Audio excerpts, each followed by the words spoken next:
Good morning students, chemistry class में आपका स्वागत है। 11th क्लास के लेक्चर में हमारा चैप्टर है केमिकल बॉन्डिंग। आज की क्लास में अपन देखेंगे VSEPR थ्योरी। लास्ट क्लास में हमने जो ट्रिक बेस देखा था उसमें देखना आप मोस्ट ऑफ जो कंपाउंड्स हैं आपसे सॉल्व हो जाएंगे। प्रैक्टिस करें ताकि क्लियर हो जाए। चलो स्टार्ट करते हैं VSEPR theory. First of all I want to introduce the name of VSEPR। Valence shell electron pair repulsion theory. नाम से थोड़ा क्लियर हो रहा है। वैलेंस मतलब outermost shell, electron pair कि आउटर मोस्ट सेल के इलेक्ट्रॉन पेयर्स रिपल्सन कि ऐसी कोई भी थ्योरी है जो वैलेंस सेल के अंदर जो इलेक्ट्रॉन पेयर्स प्रेजेंट होंगे उनके अंदर रिपल्सन को एक्सप्लेन करने के लिए। ठीक है, कंक्लूजन बिल्कुल ठीक है कि VSEPR थ्योरी किसको एक्सप्लेन करेगी। सबसे पहले किसने प्रपोज करी थी? गिवन बाय नाइहॉम एंड गिलेस्पी, है ना। नाइहॉम एंड गिलेस्पी ने दी थी। एक क्वेश्चन है मेरा, who gave the VBT valence bond theory किसने दी थी? हिटलर एंड लंदन ने दी थी, बट उसको एक्सप्लेन किसने किया था? पॉलिंग ने दिया था। ठीक है, अब देखिए सबसे पहली बात तो ये आती है कि जब भी अपन कोई थ्योरी पढ़ रहे हैं तो हमारे दिमाग में एक चीज़ आनी चाहिए कि हम जो चीज़ पढ़ रहे हैं वो किस चीज़ को क्लियर करेगी। हम किस चीज़ का एक आइडिया लेकर के उसको पढ़ना स्टार्ट करें ताकि हम उसको थीम देख पाएँ उसकी। तो देखो सबसे पहले तो मैं आपको ये बता रही हूँ कि जो VSEPR थ्योरी है, VSEPR थ्योरी किसको एक्सप्लेन कर रही है? कोई भी मॉलिक्यूल है, सबसे पहले जो VBT थी वो तो ये बताती है कि कोई भी केमिकल बॉन्ड है वो इसका फॉर्मेशन किस तरीके से होता है। दूसरी बात जो हाइब्रिडाइजेशन है वो ये बताएगा कि how the bonding will be takes place and in which geometry the molecule will be exist with the appropriate bond angle and bond length. But some molecules which can't be defined by the hybridization concept, so we need VSEPR theory. Some molecules which have same hybridization but they are different in the structures, the variation can't be explained on the basis of hybridization, so we need the VSEPR theory. It completely explains the structure and geometry of the molecules. It also tells us about the distortion which is created due to the lone pair and bond pairs. So we can say that this theory explains the stereo. Stereo means होता है 3D. Okay, this theory explains 3D or stereo of the compounds, and this theory explains the repulsion between the valential electrons. ठीक है ना, कि ये जो theory है किसी भी मॉलिक्यूल की स्टीरियो को डिफाइन करती है कि उस मॉलिक्यूल की 3D स्ट्रक्चर कैसी होगी, उसकी ज्योमेट्री कैसी होगी। दूसरी बात ये क्या एक्सप्लेन करेगी कि वैलेंशियल जो इलेक्ट्रॉन्स हैं उसके ऊपर बेस्ड होती है ना। ये बेस्ड होती है रिपल्सन के बीच में कि कोई भी जो एटम है उसको वो ये राउंड शेप मानती है ना। ये मानती है कि कोई भी मॉलिक्यूल जो होता है उसकी राउंड शेप स्ट्रक्चर होती है और उस राउंड शेप स्ट्रक्चर के अंदर सारे इलेक्ट्रॉन्स प्रेजेंट होते हैं, चाहे वो लोन पेयर की फॉर्म में प्रेजेंट हो चाहे वो बॉन्ड पेयर की फॉर्म में प्रेजेंट हो। बॉन्डिंग में पार्टिसिपेट करने वाले और नहीं करने वाले, both bonding and non bonding electrons are present in the spherical structure that is known as valence shell. All electrons have the same charges, that is the negatively charged. Due to the same charge, they highly repel to each other. Due to this repulsion, there are some distortion created in the geometry. First point क्या है? This theory explain the shape of molecule. ये जो theory है वो completely molecule की shape को define करती है. Shape of the molecule depends on. Question आता है यहाँ से कि मॉलिक्यूल की शेप को कौन कौन डिफाइन करता है? The shape of molecule depends on sigma bonds as well as lone pair. Lone pair और सिग्मा बॉन्ड ये डिसाइड करते हैं कोई भी मॉलिक्यूल होता है उसकी शेप को। बात ये आती है कि जब मॉलिक्यूल के अंदर लोन पेयर होता है वो तो इंक्लूड ही नहीं होता है। शेप जब डिफाइन कर रहे हैं तो इंक्लूड ही नहीं होता, फिर इफेक्ट कैसे करते हैं? लाइक मान लो कि हमारे पास कोई भी मॉलिक्यूल है, इसके अंदर sp हाइब्रिडाइजेशन sp3, शेप कैसी होनी चाहिए? टेट्राहाइड्रल। बट अगर उसके अंदर एक लोन पेयर प्रेजेंट है तो वो लोन पेयर उसमें पार्टिसिपेट तो नहीं करेगा लेकिन उसकी स्ट्रक्चर को क्या कर देगा? डिस्टर्ब कर देगा। स्ट्रक्चर जैसे अमोनिया की आई थी, NH3 है लेकिन उसमें एक लोन पेयर प्रेजेंट होता है इसलिए उसकी ज्योमेट्री टेट्राहाइड्रल नहीं होकर के कैसी हो गई थी? पायरामिडल शेप हो गई थी। तो हम बोल सकते हैं lone pair do not take part in the shape of molecule but it affect the geometry, कि ये ज्योमेट्री को डिफाइन तो नहीं करता लेकिन ज्योमेट्री को अफेक्ट जरूर करता है लोन पेयर। तो आप ये ध्यान रखेंगे कि मॉलिक्यूल की ज्योमेट्री सिग्मा बॉन्ड और लोन पेयर पर डिपेंड करती है। अगला, electrons of valence shell highly repel to each other. Highly repel करते हैं, इसका मतलब ये होगा सबसे जो हाईएस्ट रिपल्सन होता है वो किसके बीच में होता है? लोन पेयर के बीच में होता है। देन इलेक्ट्रॉन्स जो होता है उनके अंदर सबसे जो हाईएस्ट रिपल्सन होता है वो किस के बीच में होता है? लोन पेयर के बीच में होता है। ठीक है, उसके बाद में उससे कम रिपल्सन जो होता है वो किस के बीच में होता है? लोन पेयर और बॉन्ड पेयर्स के बीच में होता है। और सबसे कम जो रिपल्सन होगा वो दो बॉन्ड पेयर्स के बीच में होता है। तो आपको ये ऑर्डर आज के बाद हमेशा याद रखना है। दो लोन पेयर के बीच में हाईएस्ट रिपल्सन, उससे कम लोन पेयर और बॉन्ड पेयर के बीच में, और सबसे कम जो रिपल्सन है वो दो बॉन्ड पेयर्स के बीच में होता है। ठीक है ना, इसीलिए अपन दो लोन पेयर्स को क्या नहीं रखते, एकदम पास में नहीं रखते, क्योंकि दो लोन पेयर पास होने पर रिपल्सन इफेक्टिव होगा और इतना इफेक्टिव हो जाएगा कि मॉलिक्यूल की जो ज्योमेट्री होती है ना, मॉलिक्यूल की जो ज्योमेट्री होती है वो एग्जिस्ट ही नहीं कर पाती है दो लोन पेयर पास होने की कंडीशन के अंदर। फिर ये है if the surrounded atoms are equal, कि एक ही एटम है उससे सराउंडेड सारे के सारे एटम्स अगर एक जैसे ही हैं, लाइक जैसे मैंने बोला है CH4, तो चारों के चारों हाइड्रोजन सेम है। लाइक मैंने बोला है दूसरा क्या बोलोगे, CCl4 ले लो। ठीक है, इसके अलावा अगर आप ले रहे हो तो BF3 ले लो, BH3 ले लो, AlCl3 ले लो। तो कोई भी मॉलिक्यूल से जुड़े हुए सारे के सारे एटम्स जो हैं वो सेम अगर हैं तो उसके अंदर क्या होगा, उनकी शेप जो होगी वो आइडेंटिकल शेप होगी, है ना, उसके अंदर कोई भी किसी भी तरह का वेरिएशन नहीं आएगा। तो आइडेंटिकल शेप की कंडीशन के अंदर ये होगा, जैसे BF3 ले लिया ना तो उसके अंदर स्ट्रक्चर कैसी ट्राइगोनली आएगी, CH4 लिया तो स्ट्रक्चर कैसी आएगी, टेट्राहाइड्रली आएगी। तो वो हाइब्रिडाइजेशन के अकॉर्डिंग उसकी ज्योमेट्री चलती है, लेकिन कंडीशन क्या है, सारे के सारे जो बॉन्ड पेयर्स हैं वो सारे के सारे क्या होनी चाहिए, आइडेंटिकल होनी चाहिए, सेम टू सेम होनी चाहिए। ठीक है, जैसे PCl5 लिखा है, फास्फोरस 5 ही बॉन्ड बनाता है, पांचों के पांचों कौन है, क्लोरीन है, तो इसका मतलब शेप सही रहेगी, ट्राइगोनल बाई पिरामिडल शेप आएगी। लेकिन डिस्टोर्शन कब क्रिएट होता है, जब सारे के सारे बॉन्ड आइडेंटिकल नहीं हो, मतलब सेम नहीं हो, और दूसरी बात उसके अंदर कोई ना कोई लोन पेयर प्रेजेंट हो, तो लोन पेयर की कंडीशन के अंदर क्या हो जाएगा, हाईएस्ट रिपल्सन होगा। रिपल्सन की वजह से मॉलिक्यूल का जो क्या होगा, रिपल्सन हाईएस्ट होने की वजह से मॉलिक्यूल एग्जिस्ट नहीं कर पाता, और वो रिपल्सन को मेंटेन करने के लिए उसके अंदर थोड़ी बहुत क्या आ जाती है, डिस्टोर्शन आ जाती है। उस डिस्टोर्शन को एक्सप्लेन करने के लिए थ्योरी कौन सी थी, VSEPR थ्योरी। अब देखो स्टार्टिंग से बोलें, सबसे पहले VSEPR थ्योरी क्या है, valence shell electron pair repulsion theory. Okay, it is based on the stereo of, या फिर आप ये बोल सकते हो it is based on the repulsion between the valence shell electrons. It explain the 3D orientation, other words stereo of the molecule, because according to this theory there is a highest repulsion present between the electrons which are present in the valence shell of electron, either may be bonding or non-bonding electrons. Then it also proposed the order of repulsion in which we notice that the highest repulsion is present between two lone pairs, then one lone pair one bond pair, and the minimum repulsion is present between two bond pairs. दो bond के बीच में आप बोल सकते हो बहुत कम repulsion होता है या होता ही नहीं है। अगर लोन पेयर एक प्रेजेंट है तो रिपल्सन होगा, और अगर दो लोन पेयर प्रेजेंट है तो उसके बीच में क्या होगा, हाईएस्ट रिपल्सन प्रेजेंट होगा, ऐसा ये थ्योरी कहती है। ठीक है, और रिपल्सन की वजह से अपने पास में किस तरीके से स्ट्रक्चर्स आएंगे उसको देखो आप। सबसे पहले देखो इस थ्योरी की बेसिस पर अपन कई सारी मॉलिक्यूल्स के स्ट्रक्चर को डिफाइन करेंगे। मैं जिस स्टेप से बता रही हूँ उस तरीके से आप देखें। सबसे पहले लिखा मैंने मॉलिक्यूल, देन टोटल पेयर कितने हैं, फिर उसमें से बॉन्ड पेयर कितने हैं, कितने लोन पेयर बच गए, देन स्टेप क्या होगी। सबसे पहले मैंने एग्जांपल लिया BeH2 या फिर MgCl2, कोई सा भी एग्जांपल ले लो आप।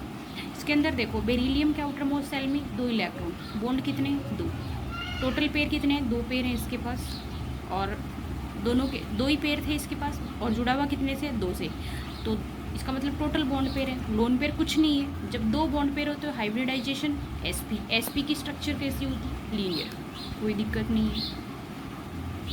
ऐसा ही किस में होगा, MgCl2 में, क्योंकि Mg में भी आउटर मोस्ट सेल में 2 इलेक्ट्रॉन होते हैं। दूसरा देखो BF3 और AlCl3। BF3 और AlCl3 की बात करो तो बोरोन और एल्यूमिनियम दोनों के आउटर मोस्ट सेल में 3 इलेक्ट्रॉन होते हैं, तीनों की तीनों बॉन्डिंग में पार्टिसिपेट कर रहे हैं, 3 है तो 3 ही बॉन्ड बना रहे हैं। इसका मतलब टोटल पेयर कितने, 3, तीनों क्या है बॉन्डिंग में, कोई लोन पेयर बचा है नहीं बचा। तो इसकी शेप अगर 3 होते हैं तो हाइब्रिडाइजेशन होता है sp2, और sp2 की स्ट्रक्चर कैसी होती है, ट्राइगोनल होती है या ट्राइगोनल होती है, या फिर आप बोल सकते हो ट्राइएंगुलर होती है। वो आपकी मर्जी है, जो भी वर्ड आप लिखना चाहो लिख सकते हो, ठीक है ना। ऐसा ही किस में होगा, AlCl3 के अंदर होगा कि 3 लोन पेयर हैं, तीनों के तीनों बॉन्ड पेयर है, लोन पेयर कोई नहीं है, और स्ट्रक्चर ऐसी की ऐसी हो जाएगी। इसलिए दोनों में से किसी एक मॉलिक्यूल को मैंने ड्रॉप। देखो CH4 और CCl4 है, इसके अलावा SiCl4 है। कार्बन और सिलिकॉन दोनों ही 14th ग्रुप से बिलोंग करते हैं। इसका मतलब आउटर मोस्ट सेल में इलेक्ट्रॉन्स का नंबर कितना है, 4। बॉन्ड कितने बना रहे हैं, 4। इसका मतलब टोटल पेयर कितने हैं, 4। और बॉन्ड कितने बना रहे हैं, 4। इसका मतलब उसके अंदर लोन पेयर है क्या, नहीं, लोन पेयर प्रेजेंट नहीं है, और लोन पेयर नहीं है। इसका मतलब 4 के लिए हाइब्रिडाइजेशन कैसा, sp3। sp3 के लिए शेप कैसी आती है, टेट्राहाइड्रल शेप आती है। इसका मतलब इसकी शेप कैसी हो जाएगी, टेट्राहाइड्रल शेप हो जाएगी। सेम अगर आप CCl4 के लिए देखोगे, सेम किसके लिए देखोगे, SiCl4 के लिए। टोटल 4 इलेक्ट्रॉन है वैलेंस शेल में, चारों के चारों बॉन्डिंग में पार्टिसिपेट कर रहे हैं। इसका मतलब चारों बॉन्ड पेयर है, लोन पेयर नहीं था। अगला देखो PCl5, phosphorus belongs from group 15 group से बिलोंग करता है। इसका मतलब 5 इलेक्ट्रॉन आउटर मोस्ट सेल में, बॉन्ड कितने बना रहे हैं, 5 बॉन्ड बना रहे हैं, ठीक है ना। 5 इलेक्ट्रॉन है इसके पास, और 5 ही क्या बना रहे हैं, बॉन्ड बना रहे हैं। इसका मतलब टोटल क्या है, बॉन्ड पेयर। क्या कोई लोन पेयर बचा है, नहीं बचा, लोन पेयर नहीं बचा। इसका मतलब 5 के लिए हाइब्रिडाइजेशन निकालो, कितना होगा, sp3d।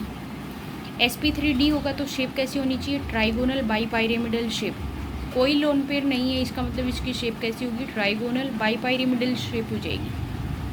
अगला देखो SF6, sulphur belongs from group 16। Outermost shell में इलेक्ट्रॉन्स का नंबर कितना होगा, 6।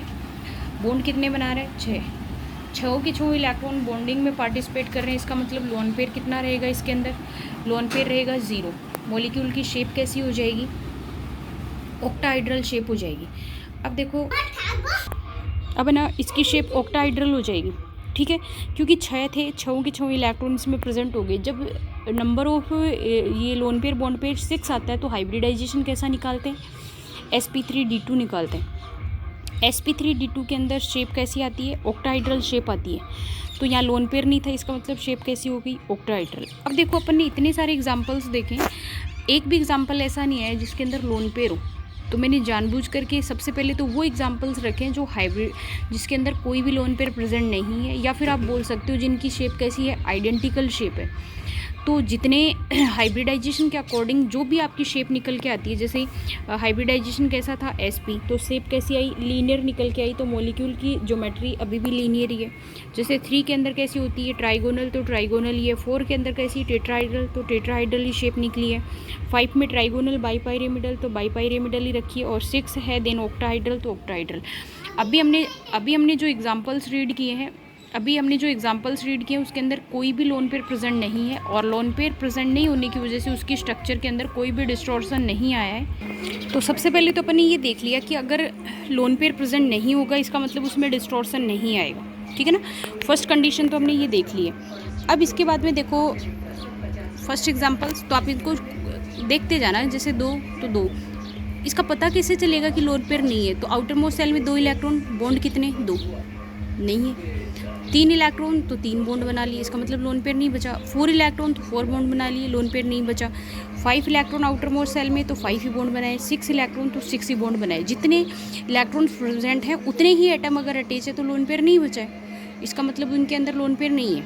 अब देखो, बट इसके अंदर कई सारे मॉलिक्यूल्स ऐसे देखे गए हैं, but due to presence of lone pair at the central atom it affect the geometry of molecule because lone pair highly repel the bond electrons. Highly repel करेंगे, इसका मतलब उसके अंदर क्या होगा, मॉलिक्यूल के अंदर डिस्टॉर्शन क्रिएट होगा। और उस डिस्टॉर्शन को क्रिएट करने के बाद में उन्होंने काफ़ी सारे मॉलिक्यूल्स को स्टडी किया, और स्टडी करने के बाद में एक प्रूव दिया कि अगर लोन पेयर प्रेजेंट है तो मॉलिक्यूल की स्ट्रक्चर किस मैनर में डिस्टर्ब होगी, है ना। जैसे एक लोन पेयर है, 2 लोन पेयर है, तो किस तरीके से रखें ताकि सब मॉलिक्यूल्स की स्टडी को अपन देख पाएँ। अब देखो, सबसे पहले अपन क्या देखते हैं, कोई भी एक मॉलिक्यूल देखते हैं, ठीक है ना। उस मॉलिक्यूल के अंदर सबसे पहले अपन मॉलिक्यूल देखेंगे, उसके बाद में हम चेक करेंगे कि उसके अंदर आउटर मोस्ट सेल में कितने इलेक्ट्रॉन हैं, फिर उसमें कितने इलेक्ट्रॉन्स बॉन्डिंग में पार्टिसिपेट कर रहे हैं, कितने उसमें लोन पेयर्स बचे हुए हैं, टोटल कितने थे, उसके बाद में उसका हाइब्रिडाइजेशन, उसके बाद में उसकी ज्योमेट्री देखेंगे, रियल ज्योमेट्री तो क्या थी और अब उसकी ज्योमेट्री क्या रह गई है ना, ये सारा देखेंगे। तो सबसे पहले देखो इसके अंदर मैं आपके सामने एक एग्जांपल रखती हूँ NH3 का, ठीक है। नाइट्रोजन ग्रुप 15 से बिलोंग करता है, इसका मतलब क्या कहना चाह रही हूँ कि इसके आउटर मोस्ट सेल में 15 ग्रुप, इसका मतलब 5 इलेक्ट्रॉन्स प्रेजेंट है, ठीक है। टोटल इसके पास कितने पेयर होने चाहिए थे, 5 इलेक्ट्रॉन्स प्रेजेंट होने चाहिए थे, इसके अंदर 5 इलेक्ट्रॉन्स प्रेजेंट है, ठीक है। उन 5 में से ये बॉन्डिंग कितने के साथ कर रहा है, 3 के साथ में, इसका मतलब एक लोन पेयर बाकी रह गया, 5 इलेक्ट्रॉन, 5 में से 3 बॉन्डिंग में पार्टिसिपेट कर रहे हैं, इसका मतलब बॉन्ड तो कितने के बना रहे हैं, 3 के। बचे हुए 2 इलेक्ट्रॉन किसके रूप में रहेंगे, एक लोन पेयर के फॉर्म में। टोटल कितने हो गए इसके पास, 3 और 1 4। जब 4 आता है तो उसका हाइब्रिडाइजेशन कैसा निकल के आएगा, sp3 हाइब्रिडाइजेशन निकल के आएगा, समझ पा रहे हो। टोटल इलेक्ट्रॉन्स 5 में से बॉन्डिंग कितने ने करी, 3, तो आपने बॉन्ड पेयर का नंबर कितना रखा, 3 में से 5 गए, सॉरी 5 में से 3 गए, 2 इलेक्ट्रॉन का पेयर कितना बनता है, 1, ठीक है। टोटल आप काउंट करो 3 1 4, टोटल पेयर कितने 4। जब पेयर्स का नंबर 4 आता है तो हाइब्रिडाइजेशन कैसा निकल के आएगा, sp3। वैसे निकालना चाहो तो वैसे निकाल सकते हो, 5 आउटर मोस्ट सेल में 3 ये 8 डिवाइडेड बाई 2 4 मतलब sp3, है ना। कंफ्यूज होने की ज़रूरत नहीं है, जैसा भी आप समझ पाते हो वैसे। sp3 के अकॉर्डिंग इसमें शेप कैसी होनी चाहिए थी, टेट्राहाइड्रल, बट एक लोन पेयर अगर प्रेजेंट है तो एक वैलेंसी गायब होते ही इसकी स्ट्रक्चर कैसी हो गई है, पायरेमिडल स्ट्रक्चर हो गई है, ठीक है ना। एक लोन पेयर प्रेजेंट होते हुए मॉलिक्यूल की स्ट्रक्चर कैसी होगी ये। दूसरा इसका एग्जाम्पल क्या हो सकता है, दूसरा एग्जाम्पल होगा PCl3 की स्ट्रक्चर भी कैसी होगी, पायरेमिडल शेप ही होगी। अगला एग्जाम्पल देखो H2O, वाटर जो है उसके अंदर देखो ऑक्सीजन बिलोंग्स फ्रॉम ग्रुप 16 मतलब आउटर मोस्ट सेल में इलेक्ट्रॉन्स का नंबर 6 में से बॉन्ड कितने बना रहे हैं, 2, इसका मतलब बॉन्ड पेयर्स का नंबर कितना हो गया, 2। 6 में से 2 बॉन्ड पेयर है, इसका मतलब 4 इलेक्ट्रॉन बच गए, 4 इलेक्ट्रॉन के पेयर कितने बनेंगे, 2, तो पेयर कितने हो गए, 2 + 2 4। ऐसा नहीं निकाल पाते, हाइब्रिडाइजेशन sp3 है, नहीं निकाल पाते तो आउटर मोस्ट सेल में इलेक्ट्रॉन्स का number 6 + 2 8 divided by 2 4, then hybridization कैसा आएगा, sp3, है ना। जैसी आपकी कॉन्सेप्ट लगती है उसी तरीके से आप हाइब्रिडाइजेशन निकाल लें। जब दो शेप होती हैं, 2 इसके अंदर लोन पेयर प्रेजेंट होते हैं, तो 2 वैकेंसी को लोन पेयर से ऑक्यूपाई किया, उसके बाद में आपके पास में शेप जो मिल के आई है वो कैसी आई है, वी शेप। इसका क्या मतलब हुआ, इसका दूसरा एग्जाम्पल हो सकता है H2S, इसका मतलब ये हुआ sp3 हाइब्रिडाइजेशन, जिसके अंदर एक लोन पेयर होगा तो स्ट्रक्चर एग्जिस्ट करेगा मॉलिक्यूल पायरेमिडल, अगर उसके अंदर 2 लोन पेयर्स प्रेजेंट होंगे तो मॉलिक्यूल स्ट्रक्चर एग्जिस्ट करेगा वी शेप, ठीक है ना, वी शेप स्ट्रक्चर एग्जिस्ट करेगा। जैसे H2O का एग्जाम्पल आ जाओ, H2S का आ जाओ, तो sp3 कोई लोन पेयर नहीं, टेट्राहाइड्रल, एक लोन पेयर पायरेमिडल, 2 लोन पेयर आए, वी शेप स्ट्रक्चर आ जाएगी, है ना, वी शेप स्ट्रक्चर आ जाएगी। तो इस मतलब इन फॉर्मूलों से या इन मॉलिक्यूल से आपको ये आइडिया होने लग जाएगा उसके बाद में कैसी शेप है इसकी।